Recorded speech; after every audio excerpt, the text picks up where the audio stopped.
இந்த மேடை பார்த்தீங்கன்னா, ரொம்ப ஒரு அமைதியா, ஒரு ப்ளசன்ட்டா, எல்லாருமே ஒரு பாசிட்டிவா, ஒரு அன்பா பேசுறாங்கல்ல. சமீபத்தில ஒரு மேடையில பாட்டில் ராதா படத்தில ரொம்ப அநியாயமா, அக்கிரமமா இருந்தது மேடையில மிஸ்கின் பேசினதெல்லாம். அவ்வளவு வல்கரா பேசணும்னு அவசியமே கிடையாது. இயக்குனர்னா என்ன வேணா பேச கிடையாதுல்ல. அந்த மாரி ரொம்ப வீடியோ பார்த்தேன்.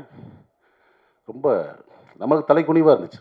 தமிழ் சினிமா வந்து இந்திய சினிமால வந்து ஒரு பெரிய மதிக்கக்கூடிய ஒரு ஒரு இடத்துல இருக்குது தமிழ் சினிமா. தமிழ் சினிமா இயக்குனர்கள் மட்டும் இல்ல, தொழில்நுட்ப கலைஞர் அனைவரையும் வந்து இந்தியா சினிமா லெவல்ல ஒரு பெரிய மதிக்கக்கூடிய இடத்துல இருக்காங்க. அதே மாரி இந்த மேடை இருக்குல்ல, ஒரு பிரசாத் லேப் தியேட்டர் மேடை. பல ஜாம்பவான்கள பார்த்த மேடை. தென்னிந்தியாவில இருந்து மட்டும் இல்ல, இந்தியா முழுவதும் வந்து இந்த மேடையில அமர்ந்து பேசிட்டு போயிருக்காங்க. எவ்வளோ functions, audio launch, trailer release, success meet இந்த மாதிரி. ஸோ அந்த மாதிரி மேடையில் வந்து இவ்வளோ பத்திரிக்கையாளர்கள் நண்பர்கள் இருக்கீங்க நீங்கள்லாம். பெண் பத்திரிக்கையாளர் இருக்கீங்க, நம்ம நண்பர்கள் நிறைய பேர் இருக்காங்க. அங்கே வந்துட்டு மொத்தவங்க அம்மான்றது பேசிக்கிங்க, வெளியே பேசிக்கிங்க. ஒரு மேடை நகரிங்கன்னு ஒன்றும் இல்லையா? என்ன வேணால் பேசுகிறதா? அவ்வளோ புக்கு படிச்சிருக்கீங்கன்றீங்க, அவ்வளோ படங்களை பார்த்துருக்கோம், உலக படங்களை பார்த்துருக்கேன்னு சொல்கிறீங்க, அவ்வளோ உலகம் போல புக்ஸை படிச்சிருக்கேன்றீங்க. அப்புறம் என்ன அறிவு இருக்குது உங்களுக்கு? குறைந்தபட்சம் நாகரிகம் வேணாமா? ஒரு மேலே பேசுகிற பேச்சா? உங்களுக்கு பெண் குழந்தை இருக்குது, எல்லாத்துக்கும் எனக்கு பெண் குழந்தை இருக்குது. ஸோ எல்லாத்துக்கும் இருக்காங்க. ஸோ மேடை நாகரிகம்ன்றது ரொம்ப முக்கியம். இந்த மேடை எவ்வளோ நாகரிகமாச்சு பார்த்தீங்களா? யாராவது தப்பான வார்த்தை அதெல்லாம் கிடையாது. தம்பின்னு கூப்பிட்றது வேறு. தம்பி நம்ம எல்லாத்தையும் கூப்பிடலாம். வாடா தம்பி, உட்கார தம்பி, எந்திரா தம்பின்னு. அவன் நம்ம அண்ணன் நினைக்கணும். அது முக்கியம் ரொம்ப. அப்படி உங்களை யார் அண்ணன் நினச்சா எனக்கு தெரில. எல்லாத்தையும் சக்கட்டு மடிக்கு வாடான்றாரு, போடான்றாரு, உட்காருன்றாரு. இதை நான் இன்னைக்கு பேச நினைக்கல. தொடர்ந்து பல மேடைகளை பார்த்துட்டு வரேன் நான் மிஸ்கின் பேச்சுக்களை. சமீபத்தில் அண்ணன் பாலானுக்கு வந்து 25th இது இயர் கொண்டாட்டம். அங்கே பார்த்தீங்கன்னா அவர் என்னமோ பெரிய குடியார மாதிரியும் படுத்து கிடந்தான் பாலா, அவன் தான் பாலான்றது. இங்கே வந்து இளையராஜில் வந்து அவன் தான் இளையராஜான்றது. யாரா நீ? நீ என்ன அவ்வளோ பெரிய அப்பாட்டாக்குறா தமிழ் சினிமாவில்? எனக்கு ஒன்றுமே புரியல. ஒரு போலி அறிவாளி அப்படிதான் சொல்லணும். அதாவது அன்றைக்கி மேடையில் உட்காந்தவங்களாம் மிக திறமையான, அற்புதமான, நம்ம மண் சார்ந்த கதைகளை மட்டும் எடுத்து படம் பண்ணுற இயக்குநர்கள். அமீரன் ஆகட்டும், வெற்றிமாறன் சார் ஆகட்டும், ரஞ்சித் சார் ஆகட்டும். படங்களுக்கு வியாபாரிகிட்ட வந்து பர்கர் வியாபாரி உட்காரச்ச மாதிரி உலக சினிமாவிலேருந்து காப்பி அடித்து படம் பண்ணி ஜெயித்த ஒரு போலி அறிவாளி மிஸ்கின். எதுக்கு இந்த மாதிரி ரொம்ப அநாகரிகமாக ஒரு மேடையில் வந்து ஒரு ஆணுறுப்பெல்லாம் சொல்லி பேசி ரொம்ப மனசு கஷ்டமாக இருந்துச்சு. ஏன்னா தமிழ் சினிமா இயக்குநர்களை நான் வந்து பெரிதும் மதிக்கக்கூடிய ஒரு கலைஞன். நான் எப்பயுமே ஒரு ஷூட்டிங் ஸ்பாட்டுக்கு போனாலும் சரி, இயக்குனர் என்ன சொல்கிறோ அதை நான் வந்து அப்படியே கேட்டு நடிப்பேன். ஒரு பிளாங்க் பேப்பர் மாதிரி போவேன், ஒரு களிமண் மாதிரி போவேன். என்னை எப்படி வேணால் வடிக்கலாம், எப்படி வேணால் எழுதலாம். எதையுமே நான் பண்ண மாட்டேன். என்ன எங்களோட ஒர்க் பண்ண உங்களுக்கு தெரியும். அதே மாதிரி பொட்டேஷன் செடி மற்ற விஷயம் ரொம்ப அந்த டார்ச்சர்லாம் பண்ணக்கூடிய ஆர்ட்ஸ் கிடையாது. ஏன்னா நம்ம கீழேருந்து வந்திருக்கோம்.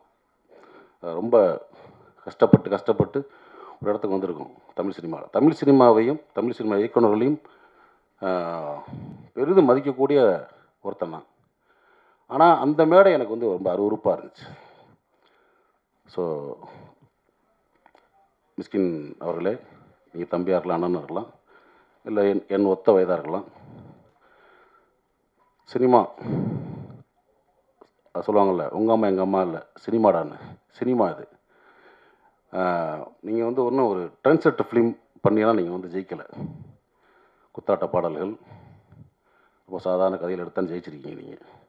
சுசீந்திரன் மாதிரி ஒரு மண் சார்ந்த வெண்ணிலா கபடிகள் எடுத்தோ, அமீர் அண்ணன் மாதிரி ஒரு பருத்திவரன் எடுத்தோ, ரஞ்சித் சார் மாதிரி ஒரு மெட்ராஸ் படம் எடுத்தோ, பாலான மாதிரி சேது படம் எடுத்தோ, பாலாசித்தல் மாதிரி ஒரு காதல் படம் எடுத்தோ, ஒரு கிழங்கு மாதிரி தோண்டி எடுத்து நீங்கள் படம் பண்ணல.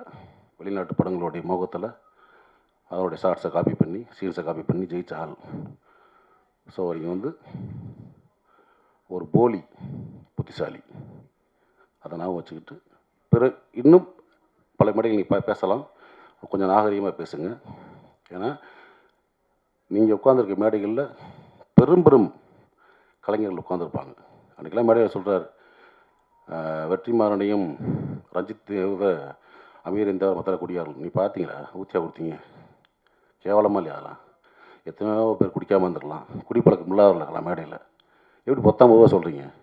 ஏற்கனவே சினிமாக்காரனே கிளுகிளுன்னு தான் இருக்குது, பார்க்குற பார்வையே வேறு மாதிரி இருக்குது. இந்த மாதிரி நம்மளே தாழ்த்தி நம்மளே வெளியே அசிங்கப்படுவான்னு நினைக்கிறேன். இது வந்து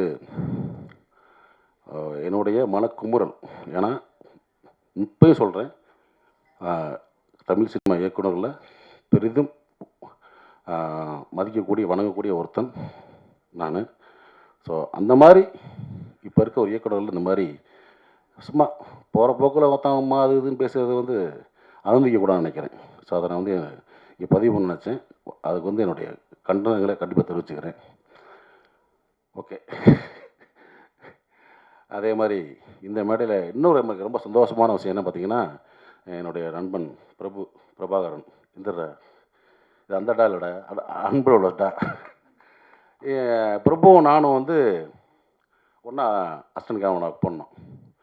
எனக்கு முன்னாடி சீனியர் ஆர்டிஸ்ட் அவன் தான்.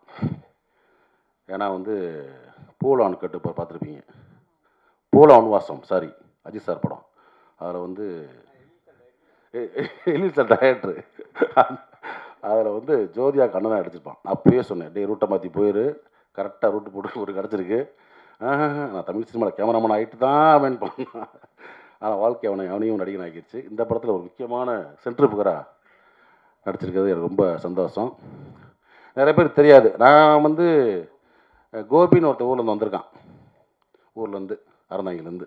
இவரும் போவேன், இப்போ பார்த்து படுத்துக்கிட்டே இருப்பான். டேய் என்னடா அவன் படுத்துக்கிட்டே இருக்கான், உரான்மா, அவன் தான் தம்பி. ஸோ பிரபு தம்பி அறியப்பட்ட கோபி பின்னாடி நீயான கோபி ஆனார். நீயான கோபியோட அண்ணன் பிரபு. நான் வந்து ரொம்ப டக்குன்னு ஆர்டிஸ்ட் ஆகி விட்டாப்புல சுசி. ஆனால் அவன் இன்னும் வரணும், எனக்கு ரொம்ப சந்தோஷம். இப்போ வந்து ஏன்னா டிவி சீரியல் பண்ணிகிட்டு இருக்காப்புல, திரைப்படங்களில் நிறையா படங்கள் நடிக்கணும், எனக்கு அதான் ரொம்ப சந்தோஷம். அதனால் இன்னும் நிறையா பண்ணு தம்பி, இது உண்மையான தம்பி, சரியா? ஓகே, அனைவருக்கும் என்னுடைய வாழ்த்துக்கள். ஏதாவது தவறாக பேசியிருந்தால் பத்திரிகையாளர்கள் நண்பர்களும்